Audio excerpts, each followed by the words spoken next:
Welcome all. This video is the third part to Act 4, Scene 1. It starts from line 82 with the speech of Ceres. Ceres, highest queen of state, great Juno comes, I know her by her gait. Now here you have only one meaning which you should know. Gait means walking manner. So here Ceres says to Iris that I can make out that Juno is coming towards us, and the way she walks, the graceful way in which she walks, it is none other but Juno, Queen Juno. Enter Juno. Juno, how does my bounteous sister go with me to bless this twain, that they may prosperous be and honored in their issue? So Juno has finally approached Ceres, and she is just wanting to find out how she is faring well. So she is just says in this line, how does my bounteous sister, how are you, oh my generous sister? Go with me is come along with me to the place where finally we have to go and shower our blessings upon the young couple, that is Ferdinand and Miranda. Let us go ahead and wish them prosperity and good happy married life with children in it. Song Juno, honor, riches, marriage blessings, long, continuous and increasing hourly joys be still upon you. Juno sings her blessings upon you. Finally, it is more a blessing song. So here Juno is just wishing good luck to both Ferdinand and Miranda, and she says that may you enjoy a happy married life ahead. Okay, and may riches and honor fall upon you. Let it continuously be by your side and keep increasing day by day, minute by minute. Okay, so these are the blessings which I happen to shower upon you. Second is Ceres. She is going to sing out her blessings. So earth's increase, poison plenty, barns and garners never empty, vines and clustering bunches growing, plants and with goodly burden bowing, spring come to you at the farthest, in the very end of harvest, scarcity and want shall shun you, Ceres' blessing so is on you.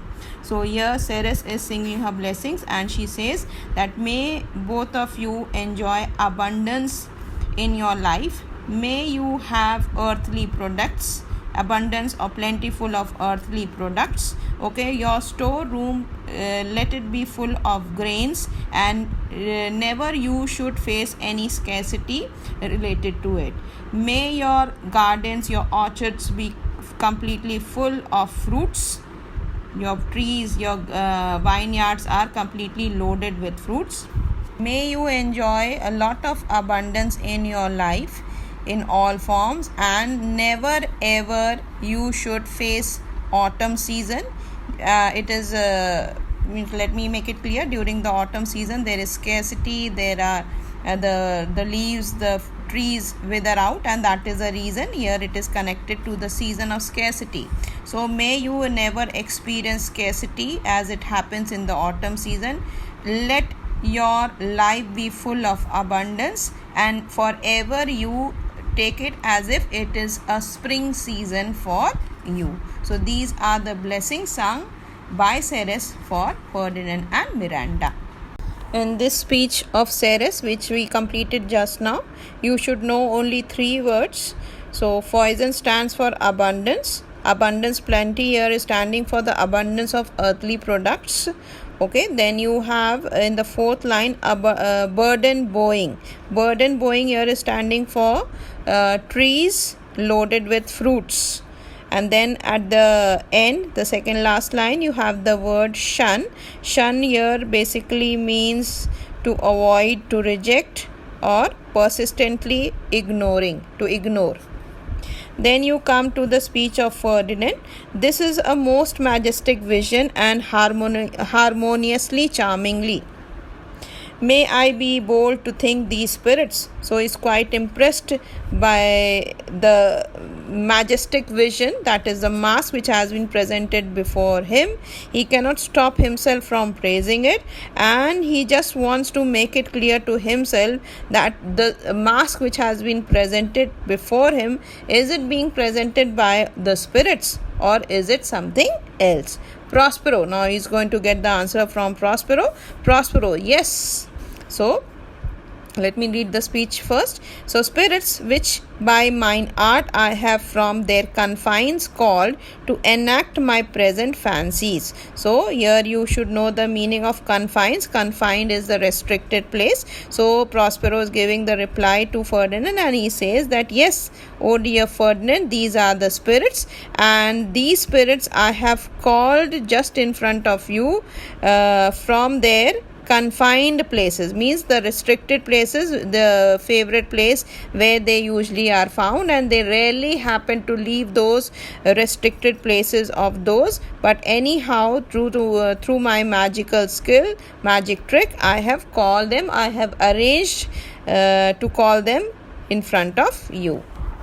Ferdinand, let me live here ever, so rare a wandered father and a wise makes this place paradise. So Ferdinand is really mesmerized. He is really charmed by what he's visualizing out there, and he just wishes that he should stay there forever. And he is just talking about the greatness of Prospero, and he just praises him by saying, oh, so rare a wandered father and a wise. So he says to Prospero that it seems that, oh dear father, you work with wonders and you really are a wise man, and thus with your wisdom, with your magical tricks, it seems that I am experiencing living in paradise, that is heaven. So Juno and Ceres whisper and send Iris on employment. Now on the other hand side, the goddess Juno and Ceres are seen whispering something, and finally they assign a task to Iris to go ahead and find out something. Now let's see what is it. Prospero. Now while this discussion is taking place between Juno and Ceres, Prospero is requesting this Ferdinand to maintain silence. Let's see how. Prospero, sweet now silence. Juno and Ceres whisper seriously, there's something else to do. Hush and be mute, or else our spell is marred. Now here you have only one meaning. You should know marred is ruined or destroyed. So finally, as I told you, Prospero is asking Ferdinand to maintain silence, otherwise it is going to disturb Juno and Ceres and they might disappear from there. And finally, he is also suggesting that if he is not going to maintain silence, finally the magical trick which he has cast, the magic with which he had called the spirits out there, it will be destroyed and they will vanish or go away from there. Iris, you nymphs called naiads of the wandering brooks, with your sedged crowns and ever harmless looks, leave your crisp channels and on this green land answer your summons. Juno does command, come temperate nymphs and help to celebrate a contract of true love, be not late. So this again is an important speech of Iris, and you should know who are the naiads. Now here in the first line, nymph stands for the spirits, naiads is standing for the water nymphs, the water spirits. Okay, sedge stands for the grass-like plant which is usually found in the wet places, and its leaves are like spikes. Okay, and these are used by the naiads for creating their crowns. Now ever harmless looks, leave your crisp channels. Crisp here is standing for the ripples, channels here is set for the watery area. Okay, keep it in mind, the water nymphs are found where you have the fresh water. Okay, fresh water, they are usually residing wherever they find fresh water outlets. So, and on this green land answer your summons. Summon is standing for calls. Temperate stands for moderate or self-restricted. Now in your book it has been given chaste, so you can take that also. So let's go ahead and check out what is the explanation of it. So finally, with the speech of Ceres, we get to know what was the assigned task.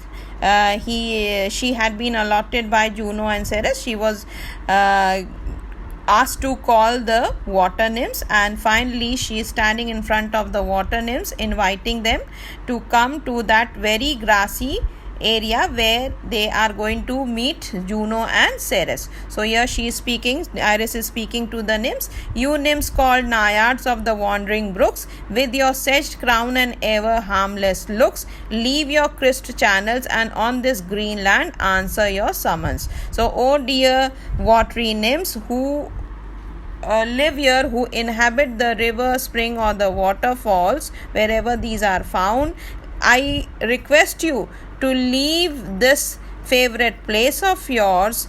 Oh dear nymphs who are fond of creating their crowns out of the grass-like plants, that is the sedge. You are ever harmless, is you never harm anybody, you are always harmless. Just I request you to leave these rippled water area and come to the grassy land.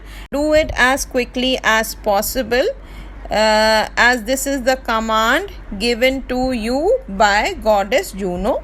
Okay, do not be late, as we all have collected there, assembled there to celebrate the contract of true love.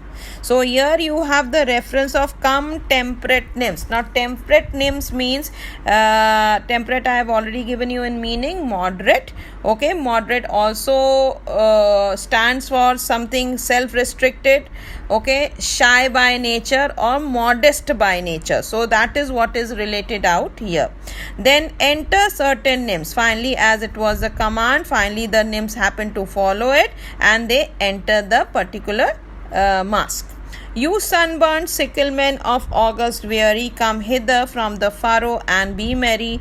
Make holiday, your ray straw hats put on, and these fresh nymphs encounter everyone in country footing. The word sunburnt refers to the tanned skin, the skin which gets tanned due to the scorching heat experienced in the month of August. Okay, sickleman is standing for the reapers or the farmers.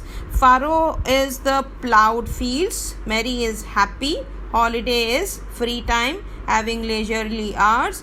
Then you have encounter. Encounter here stands to being a partner. Being a partner or standing opposite. Especially here it is to the for the being partner to the nymphs. After inviting the water nymphs, that is the naiads, now Iris is addressing the sicklemen. She is inviting the reapers who are spending most of their time working on the fields without having any kind of entertainment. So finally she is asking, commanding these reapers to leave their fields and come to that grassy area where they all have assembled for the celebration related to the contract of true love, and she is requesting them to specially wear their ray straw hats and join the fresh nymphs, that is the freshwater nymphs, the naiads, in the country footing. Country footing is standing for the country dance. Enter certain reapers properly habited. They join with the nymphs in a graceful dance, towards the end whereof Prospero starts suddenly and speaks, after which to a strange, hollow and confused noise they heavily vanish. So all of a sudden, while this mass was being conducted, it was the dance was being performed by the naiads and the sunburned sicklemen. Prospero starts behaving weirdly as he is reminded of something. Suddenly he makes such an action that the spirits all of a sudden vanish. Now Prospero is found talking to himself aside. I had forgot that foul conspiracy of the beast Caliban and his confederates against my life. The minute of their plot is almost come. So here foul is evil or wicked. Then you have confederate. It stands for the fellow conspirators. Here it has been spoken for Stefano and Trinculo. Minute, here is standing the exact time for the execution of the plot. So finally he's talking to himself, as he has been, I've already told you that he was reminded of something. And what is that something? It is the evil conspiracy prepared or plotted against him by Caliban, joining hands with Stefano and Trinculo. Okay, and he feels that now is the correct time when the execution of plot has to take place. So finally he is wanting to teach these three lessons. So that is the reason he asked the spirits to go away from there and not to wait there anymore. So well done. He praises the spirits. He says, well done spirits, just avoid it, do not wait, and no more is go away from here. Now Ferdinand is unable to understand what has happened all of a sudden, so he speaks in a very strange manner. He couldn't make out what is the problem with Prospero. So let's see how he reacts. This is strange.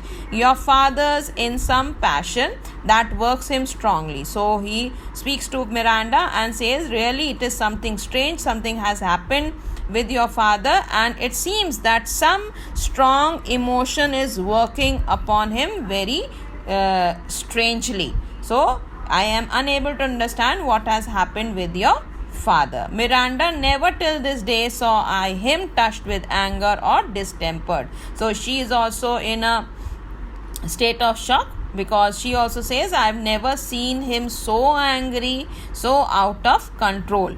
So till here, that's it.